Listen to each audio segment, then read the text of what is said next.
Bueno, esta otra parte de la sesión tiene que ver con el texto, eh, la introducción esta a Antropología ahora, debate sobre alteridad, texto específicamente de centramientos teóricos de Grimson, Merenson y Noel, ¿verdad? Bueno, hay varias ideas iniciales que a mí me interesan mucho de este texto.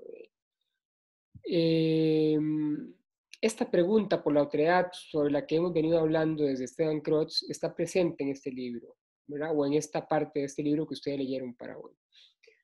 Eh, Dicen los autores, el otro no solo está presente en la antropología, es cierto, esta idea de la autoridad no solo es específica de la antropología, pero no hay antropología que no se pregunte por la autoridad, dicen los autores, ¿verdad? Eh, Ninguna antropología es antropología sin preguntarse, sin haberse preguntado por la autoridad. Ninguna práctica, entonces, también puede entenderse extirpada del contexto específico en el cual ha sido creada, ¿verdad? Es decir, ninguna práctica puede entenderse extirpada del contexto específico en el cual ha sido creada. Eh, Eso es importantísimo porque nos enseñan, al igual que un poco el texto de Hammersley y Atkinson, que es necesario ver los sentidos de lo que la gente hace de sus prácticas en los propios contextos de enunciación, ¿verdad? Hay una diferenciación importante también que les hablaba yo anteriormente en la exposición del texto anterior. Hay una diferenciación entre relativismo moral y relativismo metodológico, ¿verdad?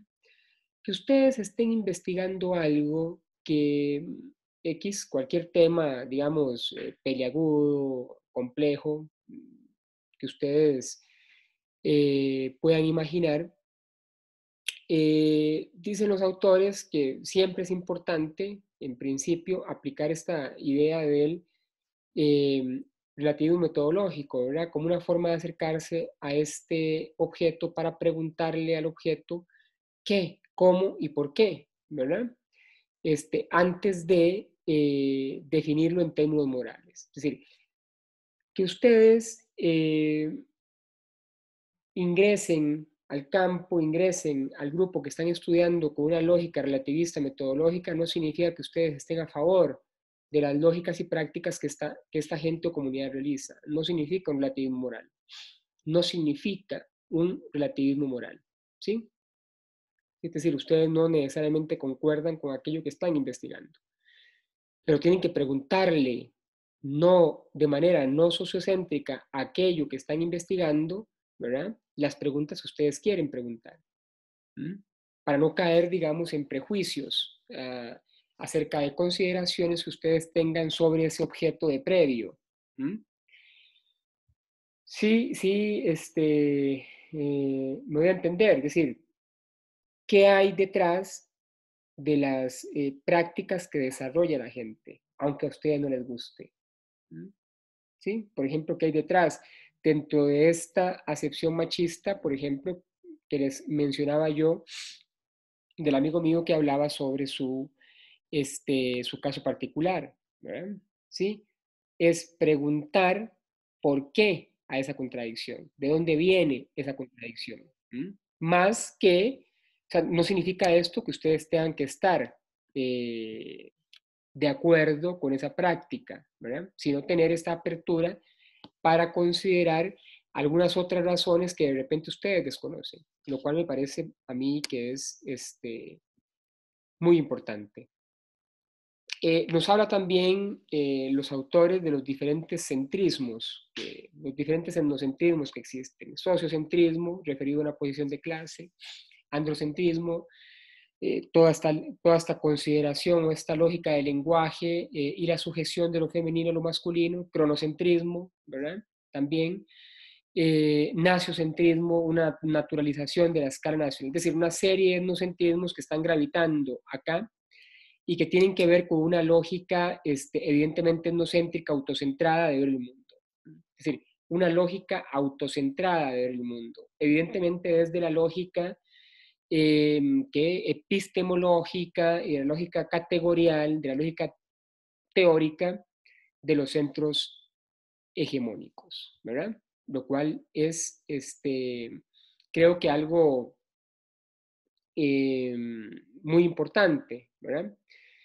Eh, Hay una pregunta que se lanzan los autores allí que me parece que es importante de recapitular acá, y es esta pregunta que se hacen de hasta qué punto son universales o contextuales las categorías teóricas y las políticas, hasta qué punto son universales o contextuales las categorías teóricas y las políticas. Ellos responden que eso se debe de ver desde tres dimensiones. La primera es la iluminista, es decir, esta lógica autocentrada iluminista que tiene que ver con que todas las sociedades pueden ser comprendidas o explicadas a partir de una serie de teorías, ¿verdad? Entonces, toda esta lógica racionalista.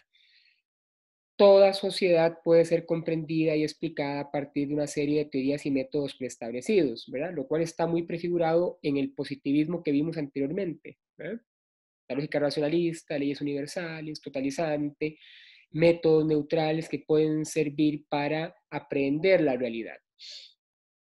La otra lógica que se puede responder acá en cuanto a hasta qué punto son universales o contextuales las categorías teóricas es la del nativismo o el nacionalismo, ¿verdad? Y aquí hablan los autores de un orgullo parroquial.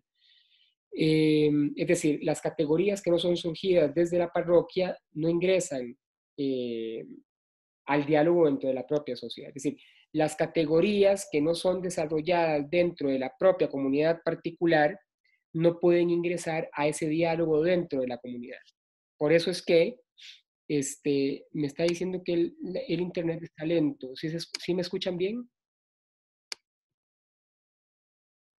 Sí, profesor, un momento como que se escuchó un poco robot, pero fue Ya, unos segundos. me escuché como en cetáceo, seguro también, igual que Julián. Está bien. Como Julián, sí. Ok, muy bien. Bueno, entonces, bueno, igual Profe, si todos, puede repetirlo, ¿lo de qué? si puede lo que estaba diciendo de nacionalismo, es que Sí. ahí fue donde se me pegó. Claro, claro. Igual recuerden que esto va a quedar grabado y parece que queda grabado bien. Entonces yo lo subo y no hay problema. Sí, claro, hablábamos que hay, bueno, la pregunta es hasta qué punto son universales o contextuales las categorías teóricas, ¿verdad? Son universales o contextuales las categorías teóricas. Bueno, primero, desde el iluminismo, ya lo explicamos, y desde el nativismo, ¿verdad? O el nacionalismo, que es una especie de orgullo parroquial. Es decir, las categorías que no son surgidas en la parroquia no ingresan al diálogo de la propia sociedad. Es decir, las categorías que no son fundadas dentro o que no son elaboradas dentro de la misma comunidad no sirven para analizar la propia comunidad, ¿verdad? O sea, es una posición particularista, nacionalista, nativista, autocentrada, parroquial. Por eso es que ellos le ponen el nombre de parroquial. Y la tercera forma de responder a esta pregunta es la contextualidad radical, que es la de Restrepo, entre otros, ¿verdad? Y aquí las categorías teóricas formuladas en contextos teóricos e históricos específicos para entender qué significan en nosotros estas categorías y cómo nos han incidido en los propios contextos de enunciación, ¿verdad? ¿Sí? Es decir,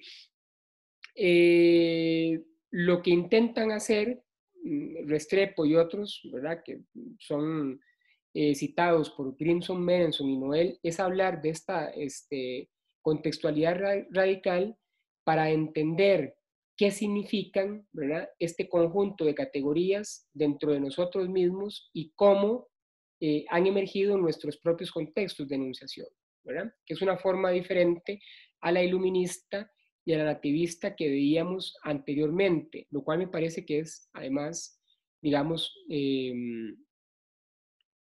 muy interesante. Es decir, lo explico mejor.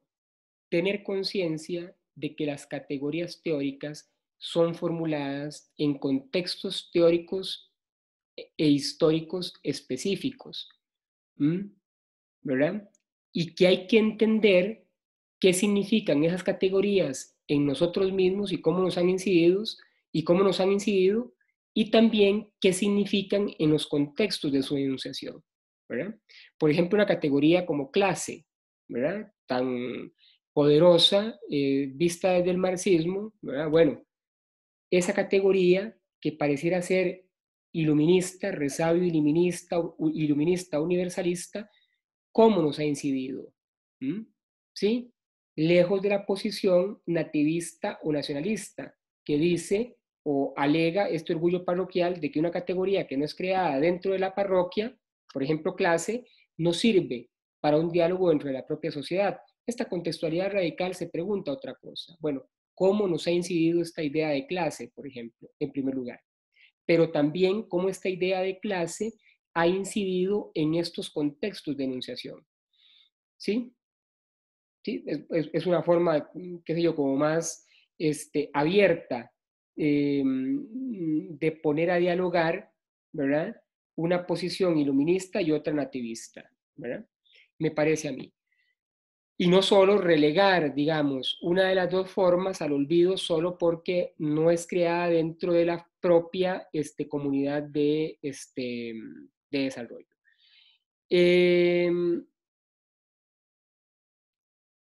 Y aquí los autores citan a Chakrabarty, ¿verdad?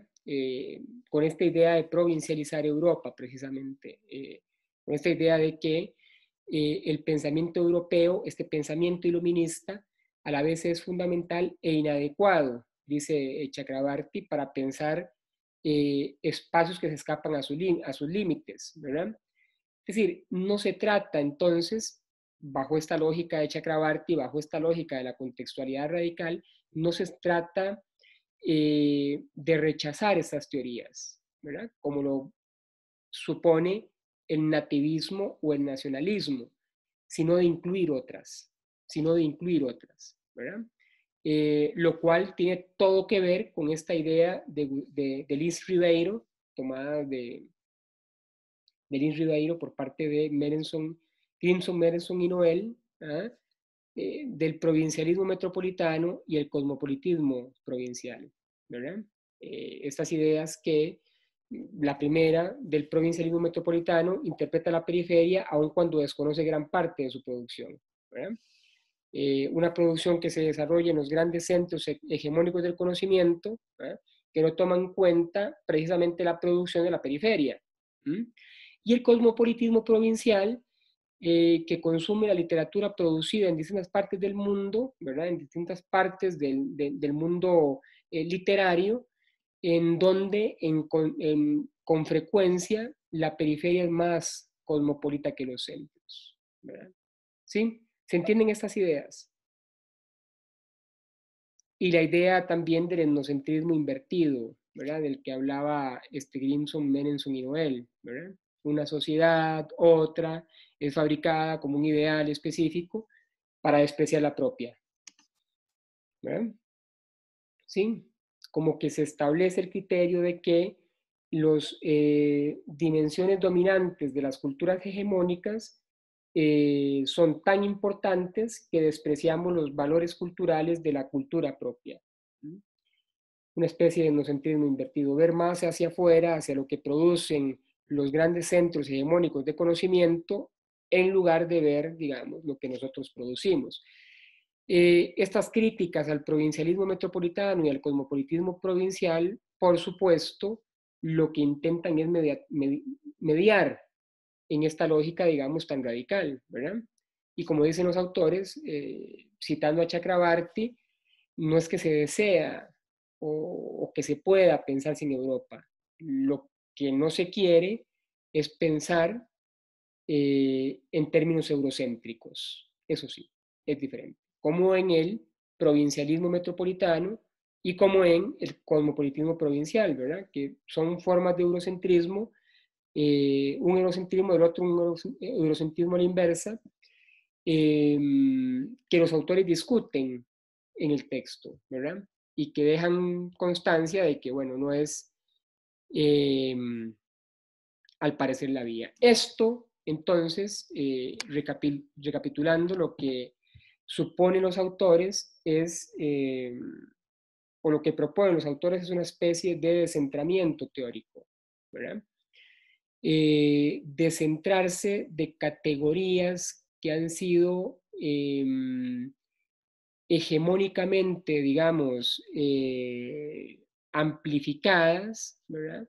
Y sobre las cuales han gravitado gran parte de nuestros análisis, ¿verdad? Y tal vez no es dejarlas de todo de lado, sino más bien incluir algunas otras propuestas teóricas desde las periferias que puedan, digamos, de alguna manera complementar o ayudar a estas otras teorías o viceversa, ¿verdad? Es decir, modelos teóricos o modelos epistemológicos que se han producido, por ejemplo, en esta lógica de las antropologías del sur, de las que hablaba Esteban Crotz, ¿verdad? De las que hablaba Restrepo, de las que hablaba Gustavo Lins Ribeiro, por ejemplo. Es decir, no solo, o sea, no solo está la producción de los grandes centros hegemónicos. Esto no quiere decir que haya que desecharlos, ¿eh? No quiere decir que haya que olvidarlos, sino que también hay que utilizar otras formas y otros discursos y otras teorías.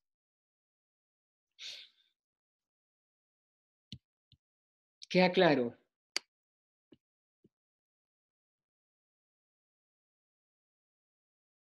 Bueno, ahí me corrijo si estoy equivocada. La investigación de antropología nació muy de parte de Europa, por así decirlo, ¿verdad? Sí. Y, ajá, lo que plantean los autores es que hay que ver más allá, por ejemplo, eso que ahorita decía usted, las antropologías del sur. Sí. No desechar entonces, digamos, lo que se ha producido, pero complementar con esas otras visiones. Usted entendió perfectamente. Okay. Entonces sí le seguí la idea. Okay. Sí, la idea esta del descentramiento es precisamente descentrar esa visión que hace o que nos incita a pensar que es solo a través de la producción literaria occidental, ¿verdad? Del centro, que es solo a través de esa producción que podemos analizar nuestras realidades. ¿Mm? Sí, bueno, es una producción importante, por supuesto. No vamos a decir que el concepto de poder de Foucault no es importante, es muy importante y ha sido muy importante para las elaboraciones analíticas y discursivas en las periferias, pero también hay otras cosas que se le pueden agregar a esa dimensión de poder Foucaultiana. ¿Sí? Y son formas literarias, formas teóricas producidas en nuestros contextos también, ¿verdad? ¿Sí? Por eso es que hablan ellos de esta idea de contextualidad radical que es importante, ¿verdad? Es decir, cómo nos han incidido estas categorías, como el poder de Foucault, ¿verdad? Pero también cómo ha incidido esta categoría de poder de Foucault en los contextos de enunciación de esa categoría, en los tiempos en que esa categoría se acuñó o se desarrolló. ¿Mm? Para saber qué implica esa categoría, qué implicó esa categoría, qué empezó analizando esa categoría, y para saber cómo puede ser utilizada para categorizar de alguna manera parte de las prácticas que nosotros podamos hacer en nuestras sociedades, ¿verdad? Entonces, descentrar es de alguna manera dejar de pensar o dejar de lado este pensamiento colonizador, ¿m? De que las grandes ideas únicamente vienen de los centros hegemónicos de conocimiento. No, no. Son importantes, pero también hay otras ideas que se les debe de sumar, ¿verdad? Que vienen desde estos sures epistemológicos, por supuesto.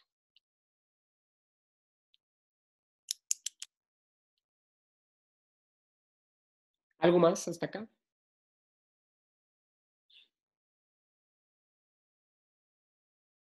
¿No? Bueno, voy a parar la grabación.